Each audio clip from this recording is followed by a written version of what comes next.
so shine before men, that they may see your good works and glorify your Father which is in heaven. Now, we want to glorify the Lord. Gusto natin i-glorify ang Panginoon. But how can we glorify the Lord kung wala kang paninindigan? Ang tanong, mga minamahal, meron tayong larawan na sabi ko nga, meron akong message ng larawang kupas, pag-ibig na wagas. Okay? Isang larawan na kahit dumaan ang maraming panahon, hindi magbabago na ikaw at ikaw yon. Tatanda ka lang. Diba? Pero hindi mo pwedeng itatwa na ikaw yon. Pag sinabi mo, ako yon, nung ako'y kabataan, ba't sabi niya na, why? What happened to you? Before you're beautiful, but now you look so ugly. Diba question, sasabihin nila yan, but wala eh. Hindi mo naman pwedeng palitan ng itsura mo. Kung yun na talagang itsura mo ngayon, kung may pera ka, magpalitoke ka. Ang problema, babalik pa rin. Kaya, ang mahalaga kasi, mga minamahal, ay yung kung sino ka talaga. Hindi mo na pwedeng mabago ang itsura mo, pero pwedeng mabago ang buhay mo dahil kay Kristo. Okay? Kaya nga kayo, yung mga tandaan nyo, mga young people, kung sino man nakikinig dito, di ba tayo, nakalive ba tayo? Ayun, nakalive tayo. Hindi mo na pwedeng ibig sabihin mga minamahal, magpasalamat ka sapagkat ikaw ay niligtas ng Panginoon. At sa paraan na ikaw ay niligtas, gagabitin ka niya. Kaya nga sabi na, let your light so shine before men. Okay, mag-ano ako dito. Ay, mukhang din ako maligalig. Okay.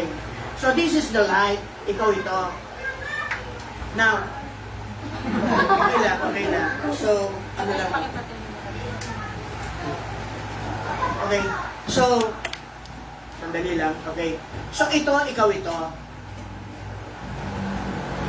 Dalawa lang yan.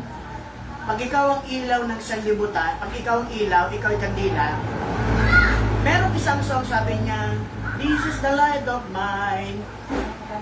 I'm gonna let it shine, let it shine, let it shine, let it shine. I'm going to hide in the itatago ko ba?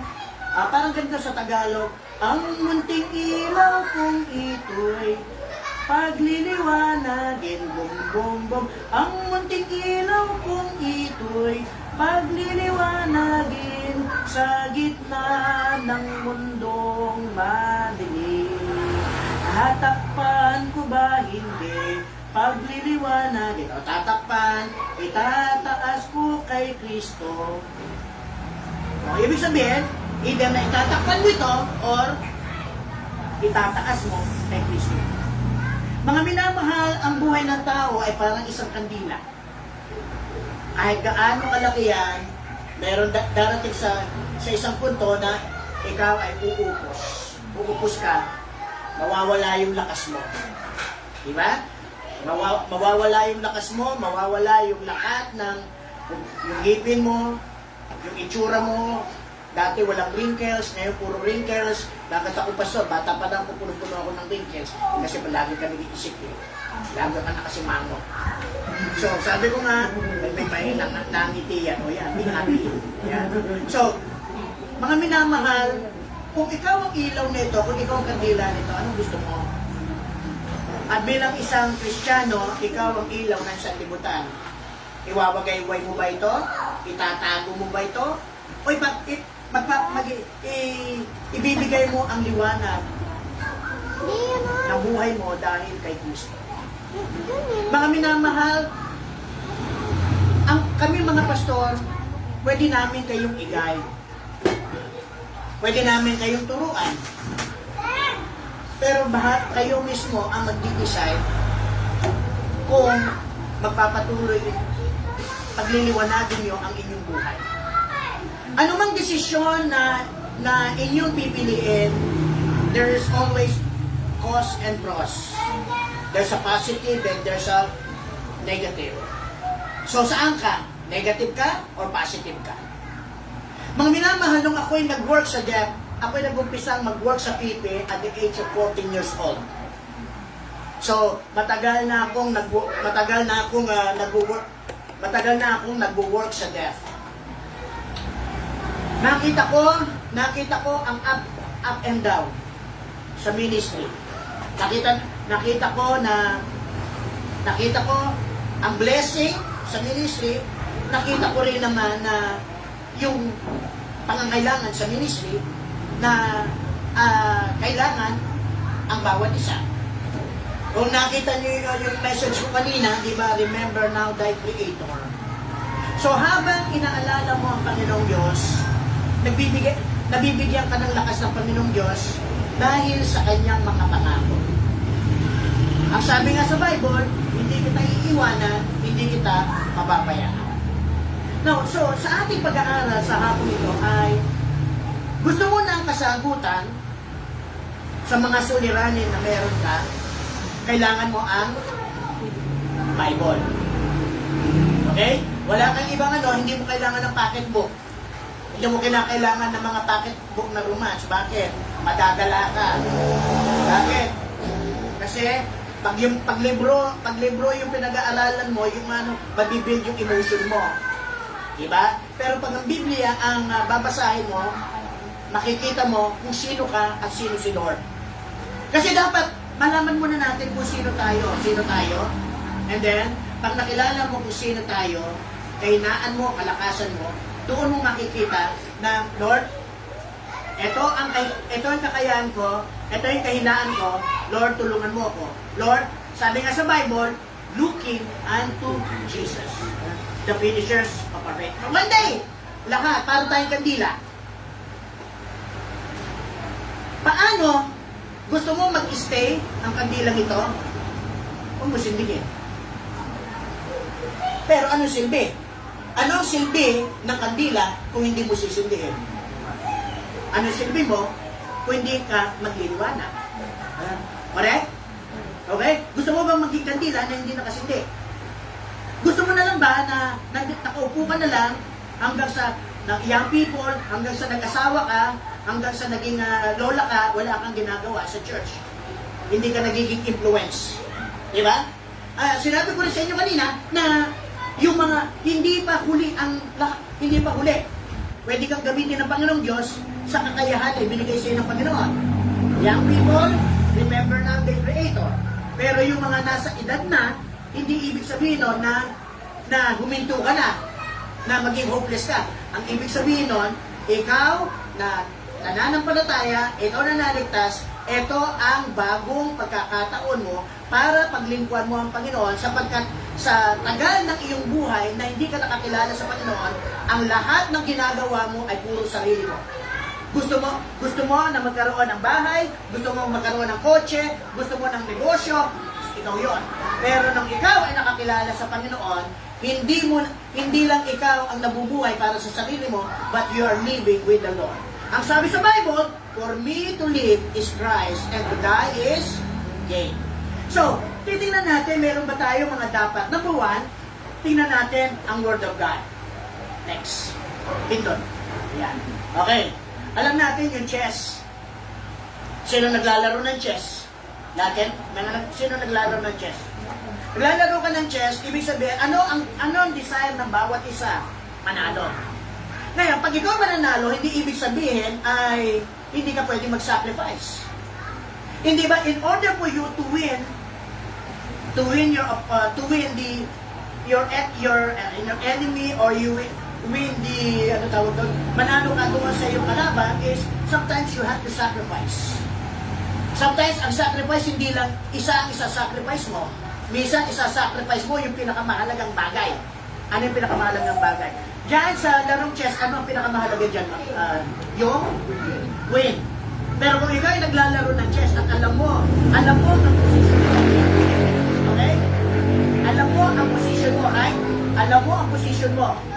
Alam mo yung kinakatayuan mo. Alam mo yung na ikaw ay mananalo, handa mong isacrifice kahit yung pinakamahalaga sapagkat alam mo that you are in the winning side. Right?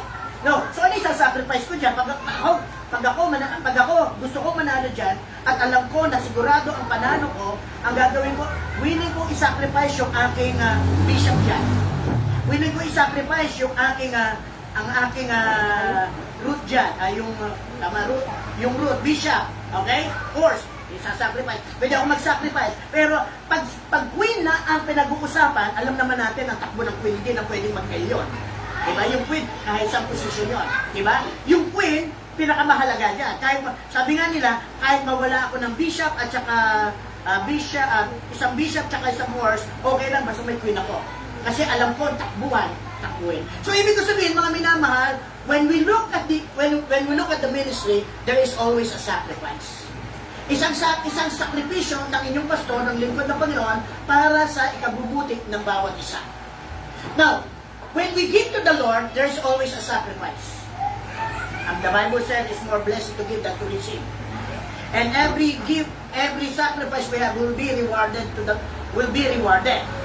So, tingnan natin dito. Ikaw ito, gusto mo bang magliwanag? Sindihin mo. Pero kung ayaw mo magliwanag, huwag mo sindi, itago mo. So, magiging magiging useless ito. Kasi ang kandila ay kailangan pag may brand out. Siyempre, may birthday. Okay, diba? Saan gagamitin ng kandila? Pag may brand out, at saka sa may birthday. Diba? So, ibig sabihin, saan tayo? Anong lugar natin ngayon? Nandito tayo sa mundong madilim na nangangailangan ng liwanag at ang liwanag na yun ay tayo. Okay? Tayo na magsisilbing liwanag sa mga taong nakapaligid sa atin. So kung titignan natin next. Now, so what the Bible says about decision making. Ayun ha? Ito yun. Young people, mga kapatid, hindi ko alam kung kailan ako susunod na magpipreach, pag-direct to the point na rin ako. Okay? So, dalawa lang, ikaw ay magiging burden ng church or magiging blessing ng church. Okay? So, kahit gaano tayo, kahit dumami kayo, kahit umabot kayo ng 100 sa attendance nyo or 200, kung puro burden na yan, masakit sa puso yan. Biro mo, pero kung ang mga attendance ninyo ay nasa 30, nasa 50, pero lahat gumagawa, napakagaan. Hindi nagiging pabigat. Okay? Pero pag ikaw, nag-umpisa ka na wala kang ginagawa, hindi ka nakakapag-participate, one of this day, magiging burden ka. Magiging casualty ka. So, tingnan natin, ito, what the Bible says about decision making. You want success. Sino gusto ng success? Lahat tayo. Pero bago ka maging successful, marami kang pagdadaanan. Ang Mountain View, bago napatayo yung building na yun, bago nagkaroon ng mga Bible student, bago nagkaroon, it takes years. Meron pa rin ups and down. Ang sending church ko ay Hillcrest Baptist Church. Nasa church na ako at the age of 13 years old. 53 na ako. Okay? So, ibig sabihin, ang tagal ko na sa ministry. Pero, hanggang ngayon, natututo pa rin ako. Pag sinabi mo sa akin, Pastor, marami ka bang time na talagang nag-fail, nag-quit? Yes. Munti pa nga ako nag-suicide eh. Bakit? Na-stress ako. At doon sa stress ko, yung sasabi ko, Lord, harap ayoko na. Alam mo, pag tumatagal ka sa ministry, parang nagiging routine na lang. Ang paglilingkod mo, nawawala na yung joy. Na sana, yung init natin at saka yung liwanag natin, sana wag mamatay. Kasi pag namatay na yun, magiging magiging casualty ka Kristiyano. Kristiyano ka na kontento na lang tayo sa sitwasyon na meron tayo. Okay, next. Sabi nga, Psalms 37 verse 23, the steps of a good man are ordered by the Lord, and He delighted in His way. Number one, the Bible said the step. Every one of us, tayong lahat, ay nagkakaroon ng steps. Meron tayong pagsulong. Ngayon, ikaw ba ay pasulong or ano ba tawag daw? Pasulong or paurong? So, anong gusto mo? Pasulong or paurong? Kayo. Sino sa atin dito na yung nag-aaral dito gusto maging grade 12 na lang for 5 years? Yung iba pa nga, sabi nga nila, gusto ko makatapos. Bakit? Siyempre, gusto ko na magtrabaho. Diba? Na tayo, gusto natin pa-forward. So, pagkatapos ng taon na to, kailan ang anniversary mo pa siya? anniversary nyo? October. O sa October. Pagkatapos ng October, there will be another year. So ano, yung mga nakita nyo, mga improvement, nakita nyo mga ups and down, okay, forget na yan. Meron na naman panibagong year. So dapat pasulong ka. Hindi ibig sabihin na susulong ka, walang problema, may problema. Minsan yung mga tinuruan mo, minsan yung Bible student mo, okay, diretso ko na, pati Bible study, minsan yung Bible student, minsan, imbis na makatulong, pag-graduate, mas magaling pa sa pastor. Okay? Meron na yun. So, ibig sabihin, how to make the decision. Okay, so, nakita natin, forward. Pag mag-forward ka, dapat alam mo yung goal mo. Okay? Alam mo kung saan ka pupunta. Alam mo dapat ang direction mo. Okay? Either pag sinabi niyang forward, go forward. Kasi merong direction. Merong goal. Merong abang goal sa iyong Christian life. Anong goal mo? Sa hapong ito, goal mo, lumago. Pero pag lago, hindi madali, mahirap. Kasi meron kang sacrifice. Meron kang, minsan, ang battle mo, alam mo yung pinaka number 1 battle mo? Sa sarili mo. At pangalawang battle mo ay yung pamilya mo. Gusto mo ma-save sila pero ayaw nila ma-save. Gusto mo na makasama mo sila sa church pero ayaw nila. O bakit? That's ilang buhay. Okay? So, how to make a decision? Next. Okay. How to make a decision? Number 1 is it right? But sabi nga, but Daniel purposed in his heart that he will not defile himself with the king's dainties or with the food, okay? Nor with the wine which he drank. Therefore he requested of the prince of the eunuch that that he might not defile himself. Okay? Number 1, is it right? Okay?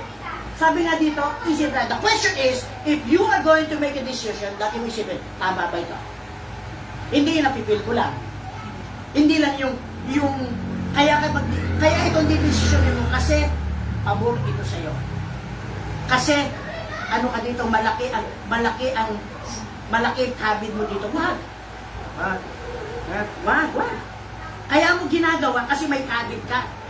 Kaya ka nagpapa-impress kasi may habit ka. No! Kaya nga lagi mong isipin, but decide to do right always. Number 1, tama dapat. Wala kang inaapakan. Wala kang sinasagasaan, wala kang sinasaktan. Hindi mo kinakailangan yung tinatawag na crab mentality. Para may yangat ka, hihilain mo siya para ikaw may taas. Hindi! Because ang Panginoon, naniniwala ako, ang Panginoon ang magtataas sa iyo kahit nasaan sulok ka man. Kahit anong ministry ka man lalagay ng Panginoon, maging tapat ka, ang Panginoon ang magtataas sa iyo. Mga minsan nakikita nyo yung mga nakikita nyo mga nangangaral, ito yung mga pastor na ito. Alam nyo, nang nag-umpisa kami, janitor kami tagalinis kami ng CR. Hindi naman kaagad nung naging leader kami kaagad, hindi. Ang paboritong lugar ko, CR. Sa akin yung CR. Sa akin yung auditorium. Linis lang, umpisa lang. So, ibig sabihin, nasa training tayo, decide, yes or no. Hindi yung maybe. When you are going to decide, pag mali. Kaya people, pag mali. Huwag mo na ipipilit ang isa sabihin niya, bang message siya. Pwede na yan.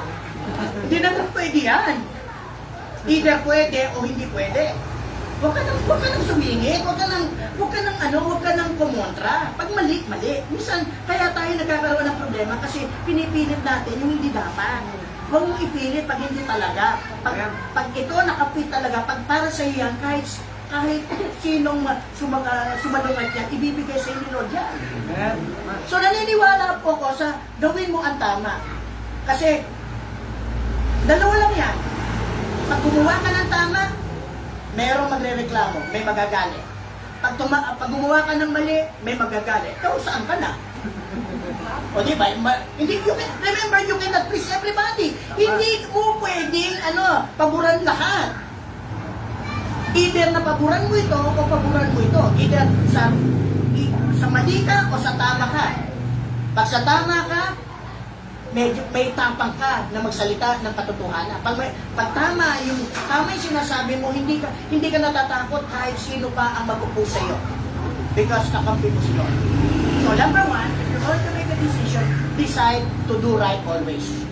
Pag mali, mali. Dapat, tama. Next is how to make a decision. Does it agree with the Bible? Number one, ano kailangan? If you're going to decide, kinakailangan tama.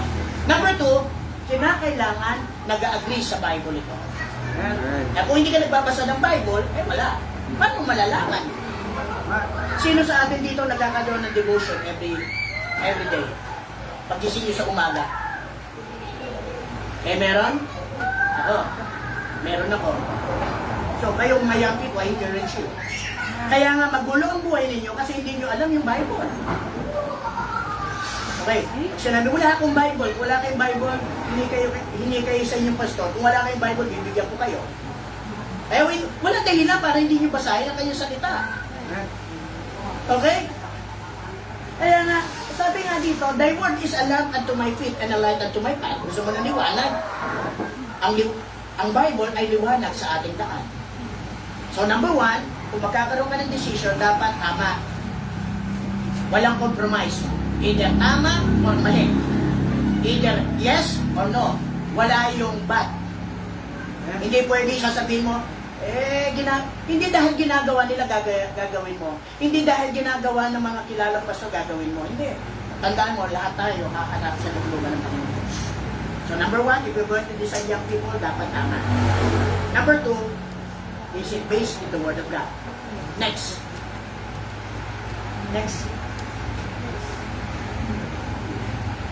Will it help my testimony or Jesus Christ? Number one, tingnan natin dito. If you're going to make a decision, ito may tama. Tandaan natin, nung ikaw ay naging Kristiyano, hindi mo lang inawakan ang patutuo mo, but you are holding the testimony of the Lord. Kaya nga, carry the light. If you're carrying the light, what kind of carrier ka? Ikaw ba yung carrier na hinahawakan mo lang, nakikita ka lang, nabibless na sila sa'yo. Diba? Pag nakita nila, kasi nung sinabi mo na ikaw ay Kristiyano na, ikaw ay born again na, okay, sabi natin born again is not a religion, okay? Born again, that you are saved, ang mga tao na kapaligid mo siya, sasabihin nila sa'yo, tignan natin if you are really a born again. Okay? So, tignan natin, titignan nila yung testimony mo. Kung dati kang ganito, titignan nila sa'yo, o bakit hindi na nila ginagawa? Pag hindi mo na ginagawa yung ginagawa nila, kaya nga pag ikaw ay naging Kristiyano, pag ikaw na born again, alam niyo mga minamahal, tipid. Bakit tipid? Kasi dati ikaw nagpapainom, ngayon hindi ka na magpapainom. Dati ikaw inuutangan, ngayon hindi ka magpapautang. Bakit? Alam mo kung saan mapupunta yung kanilang inutang. Dati tayo, bigay dito. Bakit? Siyempre, gusto mong impress. Pero ngayon, nung natutunan mo kahalagaan ng gawain, sumusuporta ka sa gawain. Diba? Testimony mo rin yan eh. Kasi tingnan nyo, ang testimony kasi, hindi mo lang hinawakan ng testimony mo, but you're holding the testimony of your church. So lahat ng mga miyembro na nandito, bahagi kayo ng isang patutuo ni Kristo. Kaya pag sinira ng isa, damay-damay, di ba? Minsan problema ng Baptist, yung isang Baptist, may ginawa yung isang, kilala mo na isang Baptist, isang damay ka, hindi naman ikaw gumawa, pero sabi niya, uy, alam niyo, meron akong kilala Baptist na ito ginawa, binugbog niya yung asawa niya. Minsan hindi naman ako yun. Bakit hindi naman ako nang bugbog? Ako naman ang binubugbog. Bakit siya? Diba? Pero sinasabi niyo hindi lagi na lang sinasabi, kasi nga ito minsan nakakayaman sa kaya nakakayaman na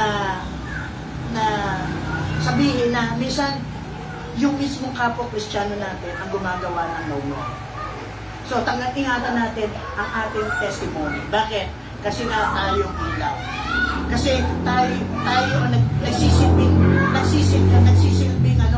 pagkain, liwanag sa mga taong nakapaligid sa atin. Kaya nga, tingnan nyo dito, sabi niya sa 1 Timothy chapter 4 verse 12, let no man despise the youth, but be thou an example to them that believe in word, in manners of life. Look, your life, how is your life? How do you love? How is your faith? And how is your purity? Ayan. Kristiyano, Young ladies, your body is not for sale. Okay? Minsan sasabihin nila, gusto ko na mag-asawa, bakit? Kasi, tanda na ako. So, kung hindi ka pa makapag-asawa, hindi lang naman ako yung nag-iisa. Meron nga akong kilala, 45 years old na wala pa rin asawa. Pero mga iba doon, hanggang sa tumanda, Pastor Ken, di ba? Umabot na ng senior citizen, single forever. Ibig sabihin ko, hindi talaga. I mean to say, mga minamahal, young people, stay pure. Mga young people, stay pure. Mga lalaki, huwag niyo liligawan ang isang young people kung hindi pa rin kayo ready magpakasal. Mamaya maliligaw lang kayo para pili ang dami kong girlfriend. So, look at this. Because you are holding, ano natin dito? Be a good example. In what? Example in our life, in our love, in our faith, and in our purity. Example tayo. Okay? Next. How to make a decision? Will I regret? Remember this. 5 years, 10 years, 20 years, 40 years. Meron kang regret? Merong regret, di ba? Meron isang tinawag ng Panginoon para maglingkod sa Panginoon, to be a pastor. Pero lagi siya nagtatago. Lagi niya sabi, no, it's not for me, it's not for me. Hanggang sa one day na aksidente, dalawang paa niya na naputol. At doon iiyak-iyak siya. Ang sabi niya, Lord, I'm sorry. Pero ano yung resulta ng kanyang pagsawat? Pero mo, naputol ang dalawa niyang paa. Totoong nangyari yun. Diba, nagkaroon ng sakit. Diba, naging miserable ang buhay niya. So, ibig sabihin, remember, when we are going to make a decision, hindi lang yung now. Para yung pag-aasawa, meron siyang young people, dating young people sa church na at least bumalik siya. Sinasabi namin sa kanya, no, pero hindi! Sabi nga nito ayun, hindi pwede ta! Pag hindi ko siya napangasawa, mate ko! Yes! Pero nakasal na sila, ma! Pag hindi ako alis dito, mate ko! Dati sabi niya, ma, tang, pag hindi kami nakasal, mamamatay ako. Ngayon nakasal na sila, sabi niya, ma, tang, lako mo na ako, Kenny, matay ko. Reality speaking, totoo. And sometimes kasi we are being blinded we are blinded with the person. But the Bible said, but God looked in the heart and not in the outward appearance. So, lagi natin may regret ba? 5 years. Sabi nga dito, one day we will stand before the Lord. Lahat tayo haharap sa luklukan ng Panginoon. Lahat tayo magbibigay sulit sa ating Panginoon. Okay? So, tingnan natin. Magiging sorry ka ba sa decision na ginawa mo? Alam ko, ang paglilingkod sa Panginoong Diyos is no sorry, no regret. Bakit? Hindi ka man maging mayaman dito, pero yung mga kaluluwa na nadala mo sa Panginoon, ito yung magsisilbing pagpapala, yun ang magsisilbing reward para sa iyo. Bakit? Kasi naniniwala ka that your labor is not in vain. Lahat ng ginagawa natin sa Panginoon is not in vain in the Lord. Ang pagpupo mo dito is not in vain. Yung pag-attend mo dito na narinig mo ako is not in vain because I believe na yung salita na nabanggit ko sa inyo, na i-share ko sa inyo, alam ko magbibigay buhay sa inyo, magkakaroon kayo ng conclusion, magkakaroon kayo ng pag-iisip na sasabihin nyo, tama yung nabanggit ni Pastor. Kaya kanina, di ba, bago nagkaroon ng special number, sabi ko na, ma'am, pahiram ng kandila. Hindi ko alam na ang special number ni Pastor ay about the light and also your special number. So, if in doubt, do not do it. Pag alam mo na nag-aalanganin ka, kaya nga dapat nag-pray muna bago tayo gumawa ng isang bagay. Hindi ibig sabihin, ang ganda. Pastor, minsan nalililang tayo, Pastor, okay na itong place na ito. Pero bakit hindi binigay ng Panginoon? Sabi mo nga, bakit hindi binigay ng Panginoon? Kasi pag nandiyan ay baka sayang yung pera. Baka mamaya pagkatapos ng bagyo, pagkatapos ng ulan, baka uli, sira uli ang gamit. So, isa pinoprotektahan ng Panginoon. Pag sinabi ng Panginoong Diyos na no, laging isipin na it's for your good. Okay? Hindi na may bibigay sa iyo ng Panginoong Diyos na ipapahamak ka eh. Ngayon, kaya ka napapahamak kasi, sige ka na sige. Parang ng membro na sige Sputnik. Di ba? So, and now, number 5 is, sabi niya, when the decision cause guilt in my life, nagkakaroon ka ba ng guilt? Nakukonsensya ka ba? Sabi nga dito, but as for me and my house, we will serve the Lord. Live without blame or guilt. Maglilingkod ka na wala kang blame. Wala kang panghinayangan. Hindi mo sasabi, kung saan ang ginawa ko ito. Kung saan ang nag-pray pa ako ng mabuti, hindi na ako masasadlak sa kapahamakan. Tayo ang gumagawa ng lugar para sa ating ikapapahamak, hindi ang Panginoon. Ang nais ng Panginoong Diyos is for your good. Ang nais ng Panginoong Diyos para ikaw ay i-bless. Ang nais ng Panginoong Diyos para ikaw ay lumago sa iyong pananampalataya. But sometimes, hinihinder natin yung will ng Panginoong Diyos. Bakit? Akala natin, alam na natin. Akala natin that our education is not that we can live without God. No, you cannot live without God. You need the Lord. Okay? So, live without blame. Ibig sabihin, mga minamahal, pag pinag-pray mo, sabi ng Lord, binigay. Di ba pag binigay yung pinag-pray mo, bless na, tuwang-tuwa ka, Lord, thank you, kasi galing sa'yo eh. Okay? Yung binigay sa'yo ng Panginoon ay bunga ng panalangin. Hindi yung sa laman, kundi bunga ng panalangin. So, I challenge you, mga young people, meron kayong goal, meron kayong project, idaan nyo sa panalangin. Naniniwala ako na kung magkakaroon yung mga young people, magkakaroon ng project, pagsama-samahan, ipag-pray nyo, Lord, for they that wait upon the Lord shall renew their strength. They shall mount up with wings of eagles. Next. How to make a decision? Is the decision from the flesh or from the spirit? No, sabi nga, but the flesh lusteth against the spirit, and the spirit against the flesh, and these are contrary to one to the other, so that they cannot do the things that he would. Make a decision by spirit. Okay, hindi sa laman. Okay? Mag-decide ka, not in the flesh, but in the spirit. Kaya nga napakahalaga dito, Lord, pag nagpipray kay Lord, touch my mouth. Lord, touch my heart. Lord, touch my thought. Lord, touch my feet. Lord, I want to be filled with the Holy Spirit. Mga hindi ho sa galing na mangangaral, kundi sa galing ng Banal na Espiritu. Kasi maaaring magsalita ako ng mga mabulaklak na salita dito, pero baliwala sa ito. Pero ang isang tao, sinigod ng Panginoong Diyos at siya nananangin at sabi niya, Lord, simpleng talata lang na pwede makapagbago ng inyong buhay. Bakit? Mas makapangyarihan ang salita ng Diyos kaysa sasabihin ko sa iyo. Okay? Next. How to make a decision? Is the decision right direction?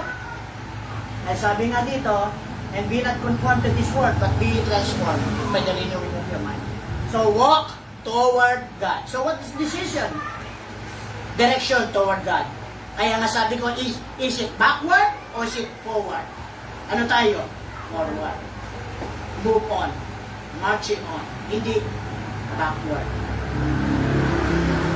Say so, whether thou goest, I will go. Diba? So, look. Ang decision mo ba, tama yung direction? O ikaw gumagawa ng direction? Minsan nililiis ng Panginoong Diyos. Diba? Minsan dito ka nililit ng Panginoong Diyos, pero pinipilit mo ito yung lead ko. Kasi nakikita mo, tulad nung si Lot, diba? Anong ginawa ni Lot? Si Lot, itong ginawa niya. Nung nakita niya, una, sinabi ni Abraham, sabi ng kanyang uncle, okay, nagkakaroon na ng problema yung ating mga tauhan. So ngayon, mamili ka. Ito, merong dalawang lugar dito. Pag pumunta ka ng kanan, pupunta akong kaliwa. Pag pumunta ka sa taas, pupunta ako sa baba. Yun na. Sinong pinauna niya? Si Lot. Si Lot, anong ginawa niya? Tinignan niya yung ganda ng lugar. Tinignan niya yung kanyang, ano tawag doon, yung kanyang pakinabang. Di ba? Ginawa niya yung pakinabang niya. Pero si Abraham, by faith. So, wag kang babase sa pakinabang mo. Kasi, pwede kang makinabang, pero masisira ang pamilya. Di ba? Tingnan nyo yung mga nag-abroad. Hindi naman lahat, ha? May mga nag-abroad na akala pakinabang, pero bandang huli, hindi nakinabang yung bakit? Nadagdagan sila. Nadagdagan na hindi naman sa asawang lalaki. Ibig sabihin, binangyayari. Okay, not all, but there's always a danger. So, toward God. Next. So, how to change? Now, how to change that? So, alam naman natin. Next is decide. Number 1 is decide to stop sins. Ano yung mga kasalanan na yan?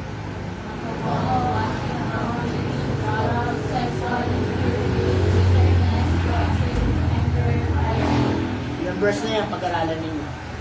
So, dadapat natin, if you want to have the control by the Holy Spirit, kailangan mo na alisin mo yung kasalanan na yan. Well, hindi naman ibig ko sabihin na pag Kristiyano ka na, hindi ka na magkakasala ka, pero hindi ka dapat nagpapatuloy ay nabubuhay sa kasalanan. Okay? Kasi Kristiyano ka na. Next.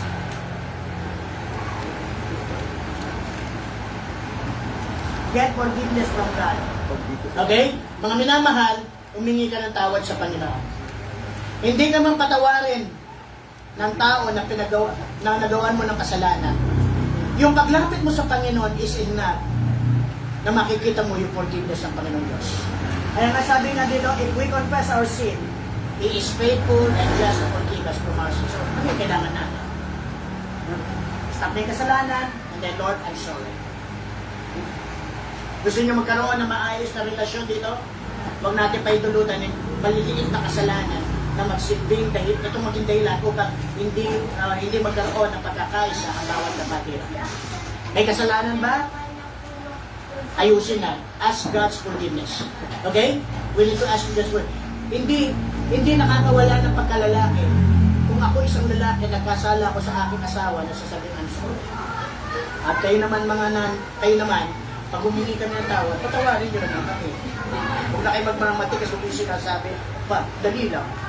Ikaw na? Sasabihin ng asawa, anong gusto mo ba? Jollibee McDonald's. Yun lang pala, no? Tawarin mo, okay? I mean, nakakatawa. Pero sometimes, it's between the two. Hindi na tawad. Pag hindi marunong magpatawad, okay? Ano yung kasalanan mo na pinatawad ni Lord? Diba lahat? So, bago ka magmayabang, magmalinis, isipin mo, pinatawad ka ni Lord. Next. Decide to do right. Okay? How to change? Decide to do right. Start following God. Simple lang, no? Kung hindi ka na nagbabasa ng Bible, o mas marami tayong cellphone kaysa sa Bible, let's start. Alam nyo, ang ganda nung walang cellphone mo, no? So, nung walang cellphone mo, nakakapag-aral ka, nakakapagbasa ka, nakakapag-pray ka. Ngayon, pag inintay natin yung susunod na message, di ba? Man, if you're lucky, ano sabi na? Keep my command. Okay? Yun yun. Next. Meron mo ba? Substitute. I-substitute natin yung good things for bad things. Put off bad things. Mati yan na. Pasensya na ano yan. Bad things, put on good things. Okay? So, pag ikaw mabisyo, dati ka nagbibisyo, ano ang pwede mong alternative? Minsan ginagawa nila yung bisyo. Sige na nga, papalitan ko na yung bisyo mo. Ano yung bisyo mo? Pagkain mo, masarap yun. I mean, meron dapat alternative. Okay? So, put off bad things and then put on good things. Meron ba dyan? Okay. Yield to the Holy Spirit. Anong gagawin natin? Yes, for the flesh lusted against the Spirit and the Spirit against the flesh. So, ibig sabihin, merong war sa isa. Ang katawan natin, ang spirito natin, gusto mag-church. Pero yung katawan natin, yung bewang natin, gustong nasa kama pala matulog. Alam nyo, pag Sunday nagkakaroon ng sakit, anong tawag no? Tinatawag na morbus sabbaticus. Alam niyo yung ibig sabihin ng morbus sabbaticus? Sunday sickness. Pag Sunday, masakit ang pag Sunday, doon ka nilalagnat, doon masakit ang katawan mo, yan. Yun ang tinatawag na morbus sabbaticus, Sunday sickness. Pero pagkatapos ng mga 12 o'clock, okay na, parang walang kasi tapos na yung Sunday service. O, tapos pagdating ng mga 6:30 prayer meeting, balik na naman. O, pagkatapos ng 6:30 prayer meeting, balik na naman. Ito yung tinatawag na morbus sabbaticus, Sunday sickness. So, nakita natin, minsan talaga, gusto natin, okay, sino yung talagang design na talagang umaten ng prayer meeting, pero minsan may mga hindrances. Iba yung hindrance. Iba yung hindrance, every Wednesday may hindrance. Di ba? Hirap naman yun, di ba? Pag may dumadating ang problema pag Wednesday, sa taon ng prayer meeting, di ba? Hindi naman, yung isang Wednesday, maunawaan pa yun. Pero every Wednesday, ganun, at saka every Sunday, may problemang gano'n. Yun ang tinatawag na, ibang sakit yun. Okay? So, look at this. Here to the Holy Spirit. Next. Okay? Never look back. Never look back. Okay? Remember, Lot's wife. Anong nangyari sa kanya? Naging asin. Yun ang yun, gusto niyo maging asin. Ay, yung maging asin. Maalat kayo. So, ano yung explanation ng asin? Ano yung explanation ng asawa ni Lot? Katigasan ng ulo. Yung ibig sabihin na pag lang forward lang, don't look back. Bakit? Kasi tandaan natin, may nakaready na ang Panginoon sa inyo. May blessing na bibigay sa inyo. Hindi ko naman sinabi sa inyo na pag sumunod kayo sa Panginoon, yayaman kayo. Hindi ako. Baka mami sabihin niyo si Pastor Andy Consulaten. Hindi. Ang sabi ko na sa inyo, pag sumunod kayo sa Panginoon, naniniwala ako na may blessing sa inyo, hindi lang materials. Okay? Pero yung blessing mo, na dati ang pamilya mo, wasak-wasak, yung bagay pamilya kayo ng broken family, okay, pamilya na puro ang kabit, sabit, ganyan. Pero dahil sa iyo, nagkaroon ng pagbabago. Sa iyo mag-uumpisa. Kasi nakita mo na yung failure ng family mo. So, dahil nakita mo na ang kahalagahan ng salita ng Diyos, magdi-decide ka. Magdi-decide ako na gawin yung tama.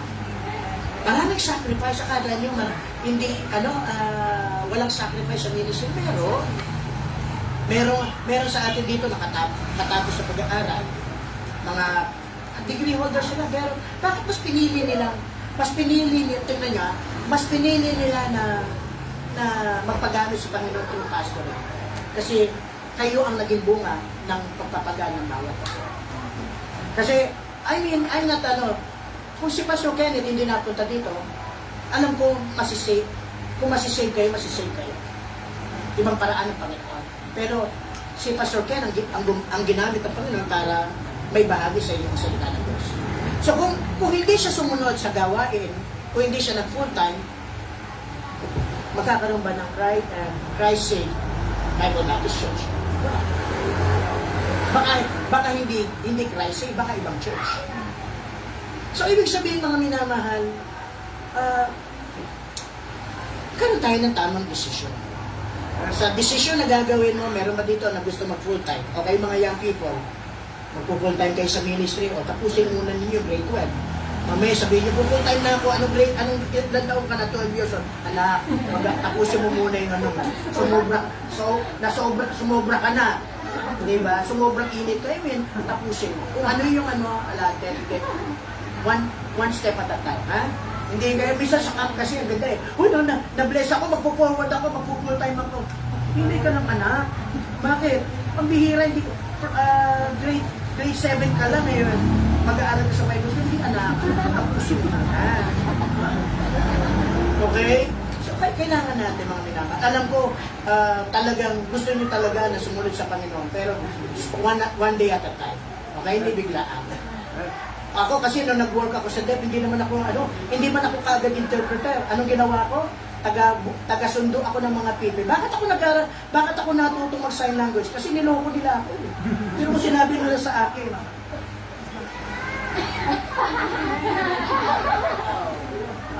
ako naman, ako tawanan sila sa akin. Kung natuto ko, sa bahay kayo, sinabi niyong pangit, pandak ako, alam ko maliit ako, pero kung naman yung sabihin pangit, ouch. I mean, minsan natututo ka, tapos sabi ko, sige ngayon, ang mga dev kasi mapambuli yan, mapanlayot. Akala niyo, tinitignan nila kayo, namin sasabi niya, eto, bilang mo yung damit niyo, hindi ba, nagpipitak-pitak na yung akala mo, akala niyo ko, pag dev, nakaganyan, nakikinig, hindi eh. Tignan niyo yung kamay nila. Kasi sa baba, nagkukwentuhan. Aba? Napansin ko yun eh, mga depo. Sabi, sabi ko, aba? Di nakikinig ito. Bakit? Kasi minsan naganyan siya, tapos mamaya gaganyan siya. Sabi, tapos ngigit-igit-igit. Nandito ako, nagsasign ako, nagpipis sila dyan. Sabi ko, okay, lahat ng kamay, taas. Uli kayo. Alam nyo, pag-work sa DEP is very challenging, but blessed. Okay na yan? Nais ko magbigay ng, hindi ako aaway, but I will sign.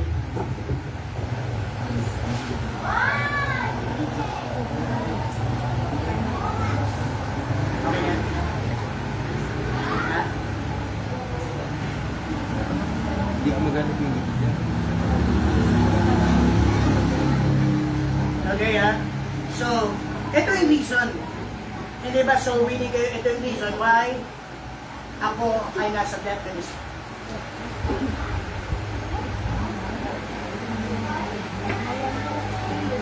From the beginning.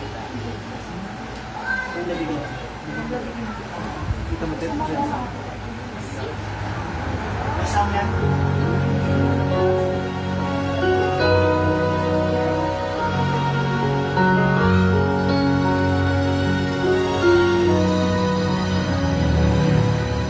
I saw a little boy shuffling sadly down the street. His parents sent him out to beg for food. People just passed by him and he gave up in defeat. He started weeping in the street right where he stood. I walked right over to him to see what I could do. He looked at me with sorrow in his eyes. People said, don't waste your time. That boy, he cannot hear you. Then the deaf boy raised his hands and he cried, I am deaf, do you care that my soul is lost? I can't hear with my ears, but with my heart. Won't you please learn my language so that I can be saved?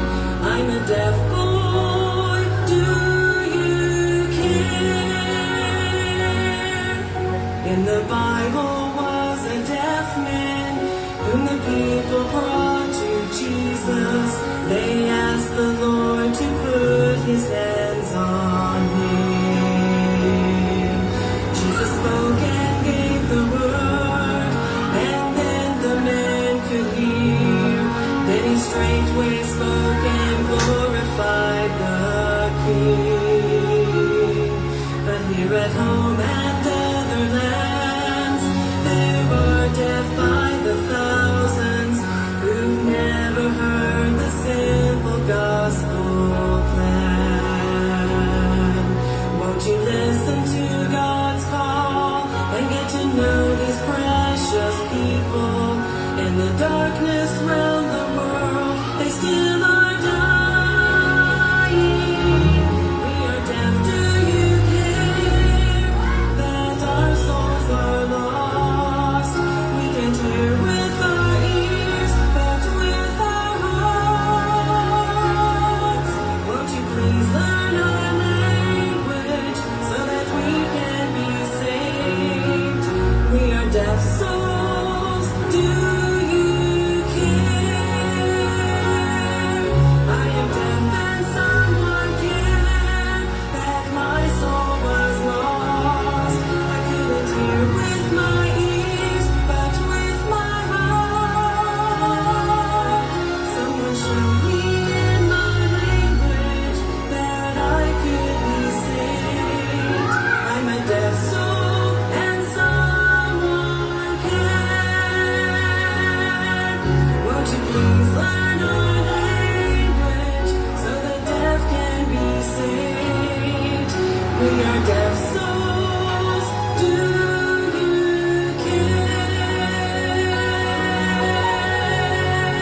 Meron kaming school sa mga deaf. Isa ako sa teacher. Yung mga young people namin ay marunong ng sign language. Ang korte ng aming mga ministry ay deaf. Ako ang usher ng hearing at saka deaf. It's only by the grace of the Lord. So, sabi nga sa Bible, how can they hear without a preacher? Paano sila mariligtas kung walang pupunta sa kanila? Same thing. Kung hindi kayo magpapagamit, kung hindi kayo kakatok, kung hindi kayo magbibigay ng tracts, paano ang atin? Sabihin, hindi ko alam. Pero may paraan. Hindi kayo marunong mag-witness, sumama kayo sa mag-witness. Kahit sino sa atin dito na pwede makapagbigay ng tracts. Punta kayo sa isang lugar, punta kayo sa school, bigay kayo ng tracts. Hindi nyo alam, nag-umpisa ako mag-question ng salvation ko at the age of 8 years old. Nung sa sementeryo, di ba pag doon sa sementeryo, merong mga tracts na binibigay. Nabigyan ako, at doon ako nagtanong. Sabi ko, paano pag ako'y namatay? Diba? Pero at the age of 13 years old, doon lang ako nasa. Pero ginamit ng Panginoon yung tracts na yun para mag-umpisa akong magtanong sa sarili ko. Kailangan kong kaligtasan. Kailangan ng kaligtasan mga diyan. Alam nyo, kung ilan yung mga PP dito sa Pilipinas, umaabot na sila ng 120,000 na mga PP. Hindi, yung iba doon ay ligtas, yung iba doon hindi ligtas. Hindi ko alam. Ako po ay, ministry ko po, kami po ay nagtuturo sa Angeles with kasama ko ang taga Mountain View. Si Brother Rick, si AC, at yung mga staff, kasama ko sila nagtuturo sa mga SNED. Pag sinabing SNED, ito yung mga mentally challenged, yung blind, yung Down syndrome. Yun ang ministry namin every Friday. Ibig sabihin, kailangan nila ang kaligtasan. Kailangan nila ang tulong. Sino tutulong? Sino pupunta? Sila na hindi ligtas o ikaw na ligtas? Sana maging challenge po ang message nito. It's just a matter of decision. Gusto mo mag-soul winning? It's your decision. You want to grow? It's your decision. You want to stay in the ministry? Then it's your decision. You want to quit? O mag-quit ka? Then sasabihin ko sa iyo, mag-quit ka, ikaw ang talo. So tayo manalangin. Let's pray. So, Pastor,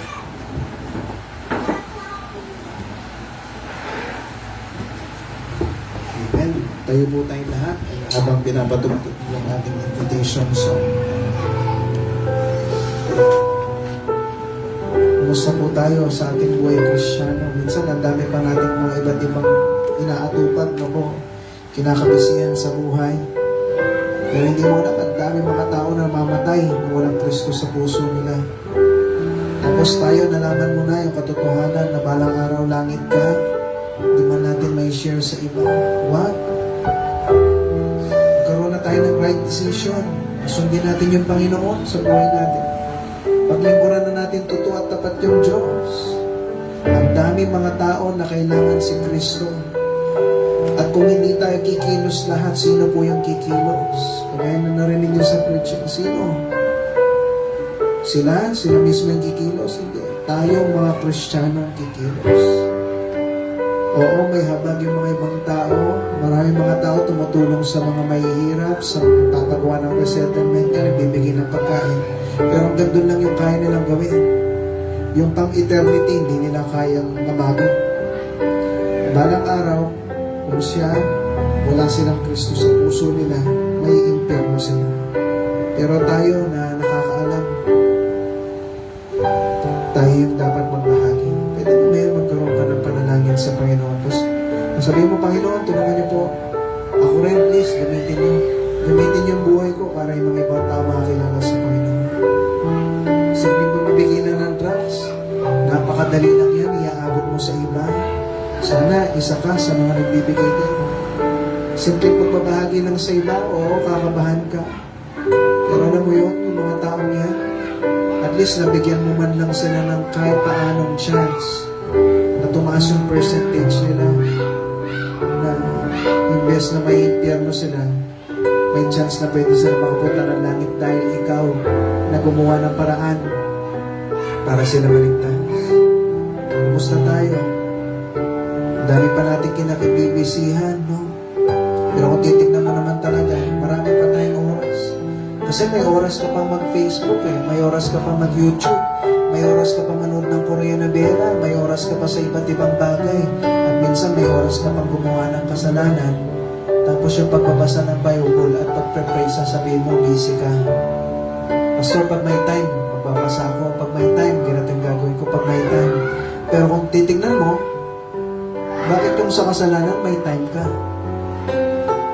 At sa katotohanan ng salita ng Diyos, sa paglilingkod sa Panginoon, doon tayo walang time. Wag, mga kapatid, magkaroon tayo ng time sa Panginoon.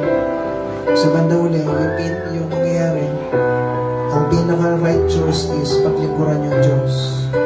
At the end of the day, kung sino yung naglingkod sa Diyos, yan yung merong reward sa langit. At yung mga tamad, yung mga tao na walang oras sa Diyos, sila yung walang reward. Pwede ba ngayon manalangin tayo sa Panginoon?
kilala.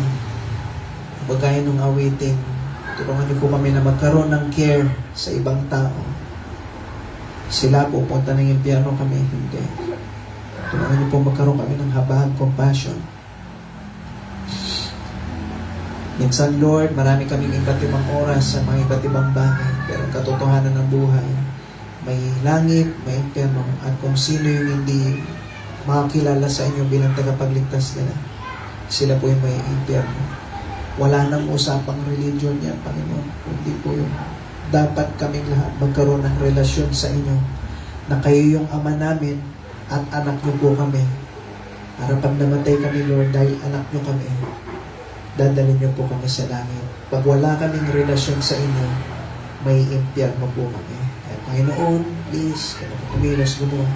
Tulungan niyo rin po yung mga bisita kaninang umaga na sila rin po, Lord, yung talagang makakilala pa sa inyo, maging part nitong church nito. Sana hindi yun yung uling pagkikita namin, kundi po sila rin po, Lord, ay makapaglingkod ng tapat po sa inyo. Prayin po kayo, Lord. Salamat po kayo, Pastor Peña, na nandito, ganun din po sa kanyang pong asawa. Salamat, Lord, naging blessing po lahat ng nangyari. At yung dinadarahin ko sa bilang pangalan, sa pangalan ni Jesus. Amen. Okay, so pag-pray lang natin ang ating offering.